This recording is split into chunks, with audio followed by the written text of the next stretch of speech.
கடகராசிக்காரர்கள்னால் எனக்கு ரொம்ப பிடிக்கும். காரணம் என்னென்னா, இந்த உலகத்தில் கடகராசிக்காரர்களில் என்னை சங்கம் வச்சு தேடிட்டு இருக்காங்க.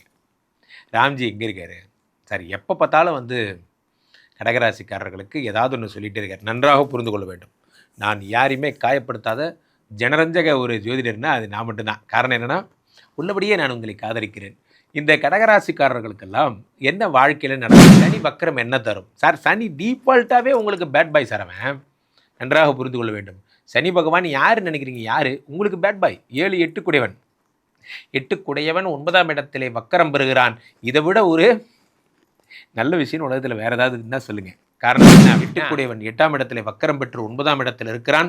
9ஆம் இடம் என்பது அதிர்ஷ்டம். இப்போது நான் ஓஹோ இதில் இவ்வளோ நல்ல விஷயம் இருக்கா, இதில் இப்படி போட்டால் சரியாகுமா? நண்பர்களே, நிறைய பேர் என் வாழ்க்கையில் நான் சொல்கிறேன், இந்த எஸ்ஐபி என்னும் ஒரு விஷயம் வந்ததுக்கப்புறம் தான் ஓஹோ இப்படி கூட சேவிங்ஸ் பண்ணலாமா என்பதெல்லாம் நிறைய பேருக்கு தெரிய வந்தது. நாம் புதிதாக ஒரு விஷயத்தை, நமக்கு ஆகக்கூடிய விஷயத்தை கற்றுக்கும் போது அதை நீங்கள் நல்லா ஷைன் ஆவீங்க. உங்கள் வாழ்க்கைக்கான எதிர்கால வெளிச்சம் அது. நண்பர்களே, ஒரு விஷயம் தெளிவாக புரிந்து கொள்ளுங்கள். யாருக்கெல்லாம் வந்து வியாதி கடன் கஷ்டம் இல்லாத ஒரு வாழ்க்கை இருக்கிறதோ அதுதான் நிறைவான வாழ்க்கை. அப்போ சனி பகவான் உங்களுக்கு வந்து உடல் ரோகங்கள், முக்கியமாக கால் சம்மந்தப்பட்ட, ஆர்த்ரைட்டிஸ் சம்மந்தப்பட்ட, எலும்பு சம்மந்தப்பட்ட பிரச்சனைகள்லாம் சரி பண்ணி உங்களை சகல விதமான சௌபாகியங்களோடு வைத்திருக்கார்.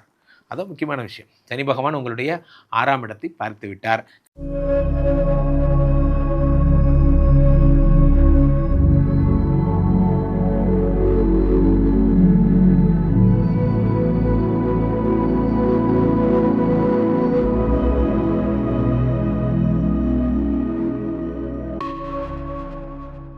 உலகெங்கிலும் இருக்கும் ஆன்மீக பரிகார நேயர்கள் அனைவருக்கும் வணக்கம். நான் உங்கள் ராம்ஜி. சனி வக்கரம், அதாவது வருகின்ற ஜூலை 27ஆம் தேதியிலிருந்து டிசம்பர் வரையிலே மீனராசியில் வக்கரம் பெறுகிறார். இந்த சனி வக்கரத்தினால் எந்தெந்த ராசிக்காரர்கள் வாழ்க்கையில் விபரீத ராஜயோகம் ஏற்பட போகிறது, யார் யார் வாழ்க்கையில் பெரிய முன்னேற்றமும் பணவரவும் ஏற்பட போகிறது என்பதை ராசி ரீதியாக நாம் பார்த்து விடலாம். கடகராசிக்காரர்களுக்கெல்லாம் கடகராசிக்காரர்கள்னால் எனக்கு ரொம்ப பிடிக்கும். காரணம் என்னென்னா, இந்த உலகத்தில் கடகராசிக்காரர்களில் என்னை சங்கம் வச்சு தேடிட்டு இருக்காங்க. ராம்ஜி எங்கே இருக்கார் சார்? எப்போ பார்த்தாலும் வந்து கடகராசிக்காரர்களுக்கு ஏதாவது ஒன்று சொல்லிகிட்டே இருக்கார். நன்றாக புரிந்து கொள்ள வேண்டும். நான் யாரையுமே காயப்படுத்தாத ஜனரஞ்சக ஒரு ஜோதிடர்னா அது நான் மட்டும்தான். காரணம் என்னென்னா, உள்ளபடியே நான் உங்களை காதலிக்கிறேன். இந்த கடகராசிக்காரர்களுக்கெல்லாம் என்ன வாழ்க்கையில் நடக்க போகுது? இந்த சனி வக்கரம் என்ன தரும் சார்? சனி டீஃபால்ட்டாகவே உங்களுக்கு பேட் பாய் சார். அவன் நன்றாக புரிந்து கொள்ள வேண்டும். சனி பகவான் யார் நினைக்கிறீங்க? யார் உங்களுக்கு பேட் பாய்? 7 8 குடையவன். 8 குடையவன் 9ஆம் இடத்திலே வக்கரம் பெறுகிறான். இதை விட ஒரு நல்ல விஷயம் உலகத்தில் வேறு ஏதாவது இருந்தால் சொல்லுங்கள். காரணம் என்ன அப்படின்னா, 8 என்பது வறுமை என்று அழைக்கப்படுகிறது. நான் என்னுடைய பதிவுகளில் எப்பயுமே தொடர்ந்து வலியுறுத்துகிற ஒரு விஷயம் ஒன்று தான். நமது போர்லாம் எதை எதிர்த்து தான் இருக்கணும் சொல்லுங்கள். பக்கத்து வீட்டு குமார், அவனை எதிர்த்து நான் ஒரு போஸ்டர் ஒட்டினா நான் பெரிய ஆள் சின்ன ஆள், அந்த கதையெல்லாம் விடுங்க. உண்மையிலே நீங்கள் வெற்றி பெற்றதுனா, என் குடும்பத்தின் வறுமையை துடைத்தேன், என் மனைவி மக்களுடைய வறுமையை துடைத்தேன், அவங்களாம் கம்ஃபர்ட்டாக இருக்காங்க, பிடிச்சதை சாப்பிட்றாங்க, பிடிச்ச மாதிரி இருக்காங்க. இதுதாங்க ஒரு குடும்ப தலைவருடைய ரியல் வெற்றி என்ன சொல்லுங்கள்? அவங்கள சந்தோஷமாக வச்சுருக்கிறது. வறுமையை எதிர்த்து போரிடுவது இருக்கிறதே, அதுதான் உலகத்தின் சிறந்த போர். அப்போ 8 குடையவன் வக்கரமாகும் பொழுது வறுமை எதிர்த்து போர் பண்ணுறீங்க. வறுமை மாறுகிறது. 8 என்பது தாரித்ரியம் என்று பொருள். சார், நான் எதை தொட்டாலும் விளங்க மாட்டேங்குது சார், அது என்னன்னே தெரில. நான் ஒரு ரூட்டில் வண்டி ஓட்டினா அது ஒரு ரூட்டில் போகுது. நான் ஒரு பேக்கரி கடை போடலான்னு பார்த்தா டிஃபன் கடை போடலாமான்னு கேட்குறானுங்க. அந்த ஏரியாவில் டிஃபன் போட்டால் இல்லை சார் பேக்கரி இருக்கான்னு கேட்குறாங்க. நான் இது வரைக்கும் போலீஸ் ஸ்டேஷன் மட்டும்தான் சார் கட்டலை. நான் இந்த மாதிரி அந்த ஷாப் வைக்கலாம், இந்த ஷாப் வைக்கலாம், ஃபிஷ் ஷாப் வைக்கலாம், ஃப்ரெஷ் ஷாப் வைக்கலாம், என்னென்னவே வச்சுட்டேன். இன்னும் போலீஸ் ஸ்டேஷன் ஒன்று தான் சார் நான் வைக்கலான்னு முடிவு பண்ணலை. மற்றபடி எல்லா ஷாப்பும் ட்ரை பண்ணி பார்த்துட்டேன் சார் என்று இந்த பிஸ்னஸ் ஆர்த்தர்ப்ரனர்லாம் கவலையப்படாதீங்க. உங்களுக்கான பிஸ்னஸ் உங்களை தேடி வரும். நண்பர்களே, 8 குடையவன் 8ஆம் இடத்துல வக்கரம் பெற்று 9ஆம் இடத்தில் இருக்கிறான்.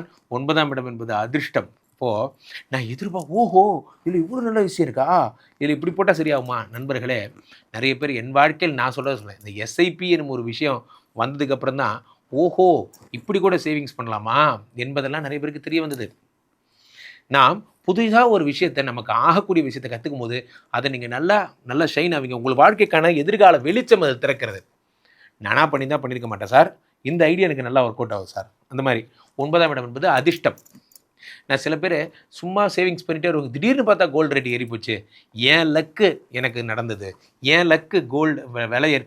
நான் விலை ஏறினதுக்கப்புறம் நம்ம என்ன சொல்கிறோம், அந்த லேண்டுக்காரங்கெல்லாம் பார்த்து சொல்கிறோம், பாரா அவருக்கு வந்து நல்லா பொழைச்சிக்கிட்டாருன்னு நம்ம சொல்கிறோம். ஆனால் விலை ஏறாமல் இருக்கப்போ அவர் ரிஸ்க் எடுத்து வாங்கினாரே, அந்த தைரியத்தை நம்ம மறந்துடுறோம்.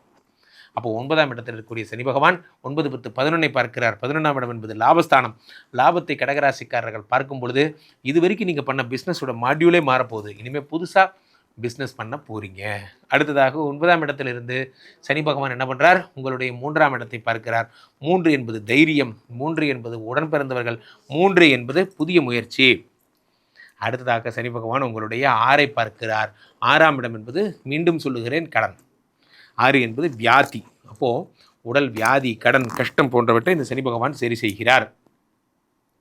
நண்பர்களே, ஒரு விஷயம் தெளிவாக புரிந்து கொள்ளுங்கள்.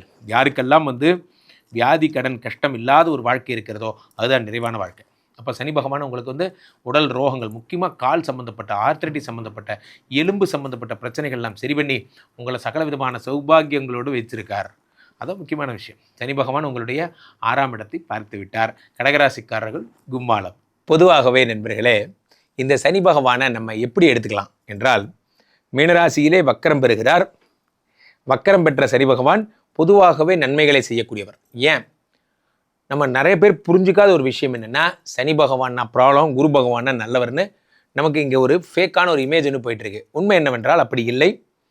சனியை போல கொடுப்பவன் யாரும் இல்லை. சனி கொடுத்தால் எவர் தடுப்பார். சனி அத்தனை மங்களங்களை தரக்கூடியவராக இருக்கிறார். இவர் ஜூலை 27 வக்கரமாகி அடுத்த டிசம்பருக்கு அப்புறம் வக்ர நிவர்த்தி அடைகிறார். இதனால் ஏற்படக்கூடிய நல்ல பலன்கள் என்ன என்றால், உங்களுக்கு மீனத்திலிருந்து மீனம், மேஷம், ரிஷபத்தை பார்க்கிறார். அசுரகுரு சுக்கராச்சாரியாருடைய வீட்டை பார்க்கிறார். அதனால் தம்பதிகளுக்குள்ள பிரச்சனைகள் இருப்பவரெல்லாம் இந்த சனி பகவான் சேர்த்து வைக்கிறார். எனக்கே என் ஒய்ஃபுக்கும் சண்டை சார், என்ன காரணம்னே தெரியல, நாங்கள் பிரிஞ்சிருக்கோம். ஒருத்தருக்கு ஒருத்தரை பிடிக்காமல் போயிடுது. சாதாரணமாக தொடங்கின ஒரு வழக்கு அது இங்கே போய் வரும்ல நான் எதிர்பார்க்கவே இல்லை. இதெல்லாம் சரியாயிடும். சில பேர் ஒரே வீட்டிலே இருப்பாங்க. அந்த அம்மா அமெரிக்காவில் இருக்கிற மாதிரி, இவங்க ஆப்பிரிக்காவில் இருக்கிற மாதிரி, பக்கத்து டோரு தான், ஆனால் பேசிக்க மாட்டாங்க. வாசலில் யாராவது கதை திட்டாங்கன்னா, நீ போய் தர, ஏன் நீ போய் தர அப்படிங்கிற மாதிரி 2 பேரும் திறக்க மாட்டாங்க. அந்த மாதிரி சண்டைகள்லாம், தம்பதிகள் கொடுக்குற சண்டைகள்லாம் சரியாகும். அடுத்து அவர் என்ன பண்ணுறாருன்னா 6ஆம் இடத்தை பார்க்குறாரு. 6ஆம் இடம் என்பது வேலை. இது வரைக்கும் நான் வேலைக்கே போகல, எனக்கு வேலையே கிடைக்கல சார் என்று கவலைப்படுறவங்களுக்கெல்லாம் எழுதி வச்சுக்கோங்க, இந்த 6 மாதம் வேலை கிடைக்கும். நீங்கள் ஹாப்பி நியூ இயர் கொண்டாடும் போது ஒரு கம்பெனி சார்பாக இருப்பீங்க, ஏதோ ஒரு கம்பெனியில் ஒர்க் பண்ணுவீங்க. அங்கே இருக்கிற கொலீக்ஸோடு தான் நீங்கள் ஹாப்பி நியூ இயரே கொண்டாடுவீங்க. காரணம் 6ஆம் இடத்தை சனி பார்க்கிறார். அடுத்து 9 பொதுவாகவே சொல்கிறேன், எல்லா ராசிக்குமே சொல்கிறேன். 9ஆம் இடத்தை சனி பார்க்கும் பொழுது அதிர்ஷ்டம் என்பது ஏற்படுகிறது. முதன்முறையாக ஒரு உழைப்பின் கடவுள் அதிர்ஷ்டத்தை தருகிறார். பொதுவாகவே சனி பகவானது இந்த லாட்ரி சீட்டு, இந்த ரேஸு இதெல்லாம் அனுகிரகம் பண்ணுறதில்லை, ஆசீர்வாதம் பண்ணுறதில்லை. காரணம் என்ன அப்படின்னா, சனி பகவானை பொறுத்த வரைக்கும் இந்த 9ஆம் இடம் என்பதை அவர் எப்படி எடுத்துக்கிறார் அப்படின்னா, தொழிலில் அதிர்ஷ்டம். ஃபார் எக்ஸாம்பிள், என் கம்பெனிக்கு திடீர்னு இருக்கிற அப்ரூவல் நம்பர் கிடச்சிருச்சு, ஃபாரின் லைசன்ஸ் கிடச்சிருச்சு, இனிமேல் நான் இம்போர்ட் எக்ஸ்போர்ட் பண்ணலாம், வெளிநாடுகளுக்கு பொருட்களை அனுப்பலாம், எனக்கு அதற்கான உரிமம் கிடைத்து விட்டது, கப்பலில் அனுப்புறதுக்கான அனுமதி கிடச்சிருச்சு போன்ற தொழிலில் டெவலப் ஆகிறதுக்கான ஒரு பேராமீட்டர்ஸ் உங்களுக்கு ஓகே ஆகும். இதுதான் உலகத்திலே பெரிய அதிர்ஷ்டம். நம்ம அதிர்ஷ்டம் என்று நினைப்பதெல்லாம் அதிர்ஷ்டம் அல்ல. அதிர்ஷ்டம்னா நம்ம நினச்சிக்கிறோம் லாட்ரியில் அடித்தா அதிர்ஷ்டம்னு நினைக்கிறோம். அது அதிர்ஷ்டம் கிடையாது. அதிர்ஷ்டம்னா என்னென்னா, நம்ம தொழில் டெவலப் ஆகிறதுக்கான ஒரு ட்ராக் கிடைக்கும்போது அதை தான் நம்ம வந்து அதிர்ஷ்டம் நினைக்கணும்.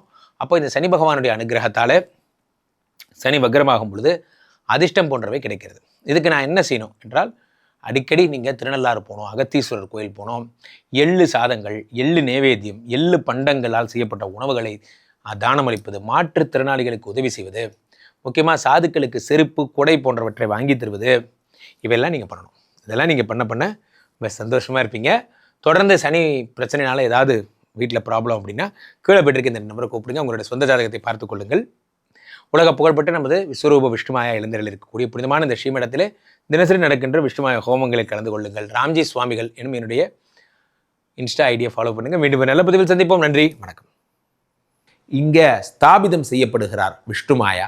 அது தமிழ்நாட்டில் இங்கே போரூர் கார்டன் ஃபேஸ் 2ல ஸ்ரீமடத்தில் மட்டும்தான் இருக்கிறது. வேற எங்கேயும் இவருக்கு ஆலயங்கள் கிடையாது. நம்மளுடைய வேலை இல்லை, குழந்தை இல்லை, நமக்குடைய எதிர்காலம் கேள்விக்குறியாக இருக்குது, கள்ள தொடர்பு, ஏமாற்றம், துரோகம் போன்ற பிரச்சனைகளுக்காக ஸ்பெசிஃபிக்காக பண்ணுற ஒரு ஹோமம். இந்த ஹோமம் 48 நாள் தினமும் பண்ணுறோம். இப்போ நீங்கள் புக் பண்ணுறீங்கன்னா இன்னிலிருந்து 48 நாள் இந்த ஹோமம் பண்ணி உங்களுக்கு அந்த பிரச்சனைகளை சேலஞ்சிங்காக சரி பண்ணி தரோம். ஸோ விஷ்ணுமாயா சாத்தனுடைய ஆலயத்திற்கு நீங்கள் வாருங்கள், இந்த ஸ்ரீமடத்திற்கு வாருங்கள், வந்து இந்த ஹோமத்தில் கலந்து கொள்ளுங்கள். இதை பற்றி தரவுகள் கீழே போயிட்டு இருக்க நம்பரை கேட்டு தெரிஞ்சு புக் பண்ணிக்கிட்டு இந்த ஹோமத்தில் நீங்களும் பங்கெடுக்கலாம்.